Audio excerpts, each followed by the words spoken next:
Dans les temps anciens, il y avait un homme qui s'appelait Paidin Ruad Oselaig. Il était marié et n'avait qu'un enfant.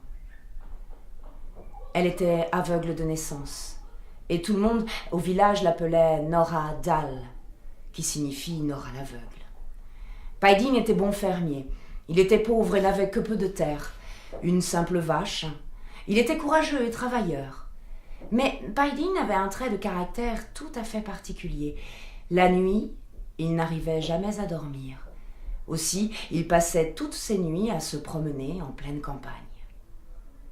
La nuit de sa main, alors qu'il était sorti, et tout le monde sait que la nuit de sa main, personne n'ose mettre le nez dehors. La nuit de sa main, alors qu'il était sorti, il allait se promener vers la vieille Sille, l'enclos qui contient le cimetière et l'église. Dans le grand arbre qui était dans le cimetière, il vit tout à coup une forme sombre, élancée, un homme qui sautait d'arbre en arbre.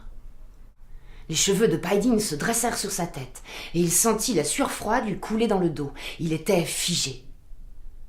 L'ombre sauta à bas de l'arbre et s'approcha de Paidin, tel un fantôme. « Tu es bien courageux, dit-il à Paidin, de sortir une telle nuit de sa main. Ne crains rien, je ne te ferai pas de mal. Et puisque tu es si courageux, je vais t'emmener voir la compagnie des fées de Munham et la compagnie des fées de Konar en train de jouer à la balle. » Il attrapa Paidin par les mains et le jeta sur son dos comme un simple baluchon. Puis, sautant d'arbre en arbre, ils arrivèrent tous les deux au pied de la colline du Grand Nephti.